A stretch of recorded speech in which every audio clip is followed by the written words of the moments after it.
Hey there, and welcome to The Explainer. So, if you're earning money and, trying to plan your future, you're going to want to pay super close attention right now. We are looking at some absolutely massive, life-changing financial shifts coming on April 1, 2026. The whole landscape of banking and taxation in India, it's literally being redrawn from scratch. Let's dive right into this, because honestly, a lot of people are still relying on old rules, outdated limits, and legacy tax slabs. And trust me, burying your head in the sand on this one could lead to major financial losses, or worse, a terrifying notice from the tax department. But if we get ahead of it and prepare now, this new system is going to feel like a massive digital upgrade for your wallet. Okay, here's our essential survival checklist for today's explainer. 1. The death of the 1961 Act. 2. Welcome to the tax year. 3. Zero tax up to 12.75 lakhs. 4. Massive jumps in allowances. 5. New metro cities for HRA. And 6. The social media tax trap. All right, jumping straight into part 1, the death of the 1961 Act. That 65-year-old tax law, the exact same framework our grandparents and great-grandparents trust over, is finally being permanently retired. And the sheer scale of this simplification is just incredible. I mean, the old 1961 law had over 700 main sections, and that's not even counting the endless tangled web of subsections. It was a giant puzzle. It was so complex that even top chartered accountants would pull their hair out trying to decipher it. Well, the new framework condenses all of that into 536 streamlined sections.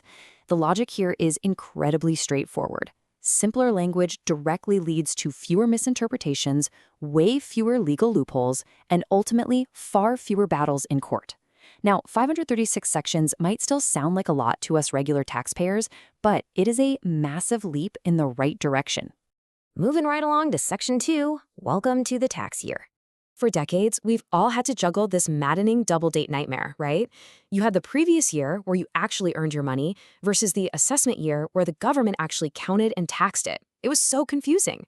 Well, starting April 1, 2026, we are finally moving to the elegant simplicity of a singular tax year.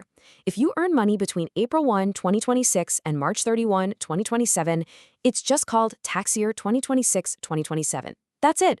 No more mental translation, no more date juggling, just one clear, singular timeline. Such a relief.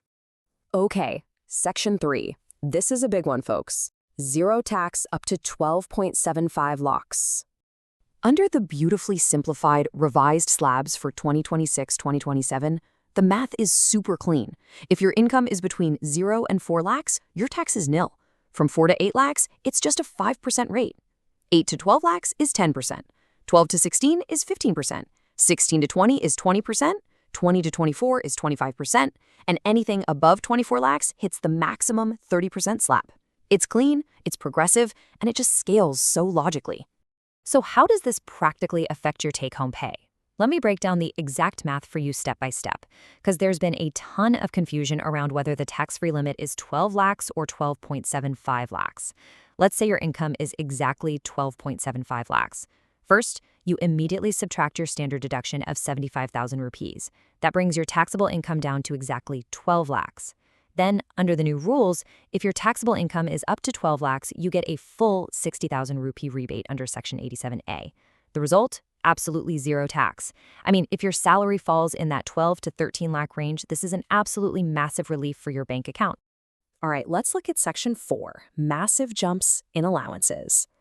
Now, while the government is heavily pushing everyone towards that new regime we just talked about, a lot of taxpayers are still navigating the old regime.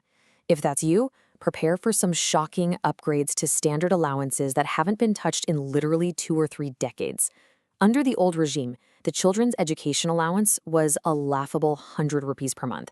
I mean, come on, 100 rupees won't even buy a decent school diary today, let alone actually cover education costs.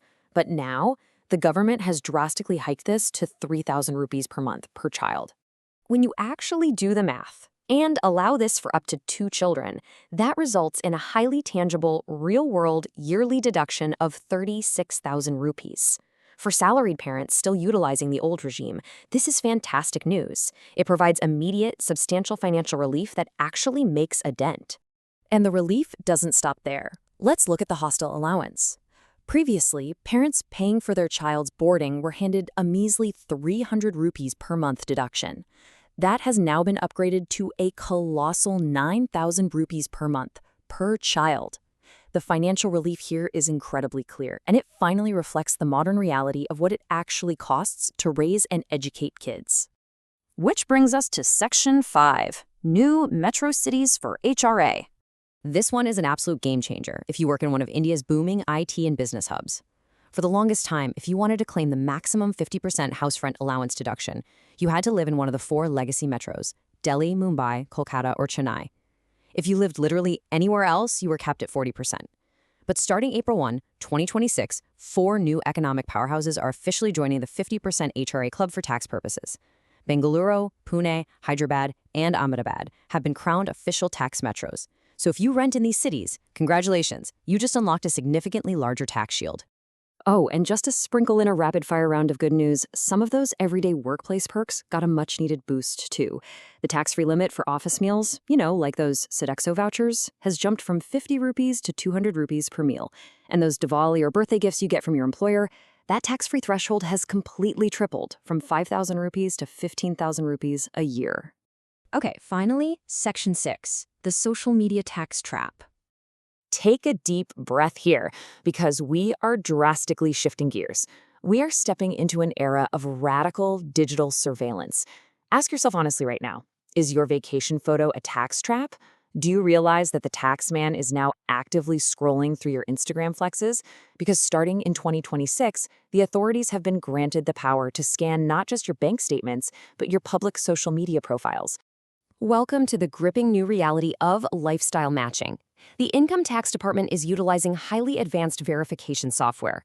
This software acts a bit like a digital big brother. It aggressively cross-references your digital footprint, your social media posts, and your online behavior against the data you actually filed in your tax return. It basically checks if your declared income actually supports the lifestyle you're broadcasting to the world. Just picture this. Your income tax return declares a pretty modest yearly income of 7 lakhs. But wait. Your Instagram reels, they show you driving a brand new 60 lakh BMW and taking bi-monthly trips to the Maldives or Switzerland. When the software catches this massive discrepancy, and it triggers an immediate red flag. The results? A swift legal notice landing right at your door demanding you explain the exact source of this sudden wealth. The core takeaway here is simple, but honestly profound. Your vacation photos are now tax-proof. The government is moving from a trust but verify model to a system of absolute real-time transparency. The era of that carefree, cash is king social media flexing mentality, it is completely over. If you're going to show off the lifestyle, you absolutely must have the tax receipts to back it up. So, I'm going to leave you with this final crucial question. Does your digital footprint match your tax return? If you keep your finances clean and sorted, these 2026 reforms are a wonderful digital upgrade packed with incredible tax relief. But if you don't, consider this explainer your ultimate wake-up call. The truth is, moving forward, transparency is going to be your absolute best tax-saving scheme. If you found this breakdown helpful, be sure to share this survival guide with your friends, family, and colleagues. They definitely need to know this before 2026 arrives.